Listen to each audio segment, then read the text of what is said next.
আসসালামু আলাইকুম।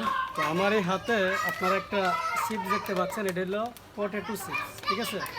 তো এই যে পটেটো চিপসটা, এই চিপসটা কিন্তু এখনও এটার মূল্য হচ্ছে 10 টাকা, না? এখানে আমি যদি এটার একটু দেখাই আপনাকে, দেখেন তো এই পটেটোর চিপসের কিন্তু পরিপূর্ণ যে মূল্য এখনও এটা 10 টাকা আছে আর কি। তো বাংলাদেশে এমন কোনো কোম্পানি নাই যে কোম্পানি এখনও তাদের মূল্যটা সেই 90 দশক ধরে, বর্তমান বিংশ শতাব্দী এসেও কিন্তু তারা তাদের এই মূল্যটা কিন্তু ধরে রেখেছে। তো অনেকে আসলে প্রশ্ন করবেন যে ভাই, না আপনি যেটা বলতেছেন এটা ঠিক, কিন্তু ভিতরে যে এটার যে ওজনটা ছিল এটা কমাই দিছে। তো যদিও এটা কমাই দিছে, তবে আমি মনে করব যে এটা যে এই 20 কিংবা 30 বছর ধরে এখনও তাদের যে মূল্যটা এখনও যে তারা 10 টাকা মূল্য রেখেছে।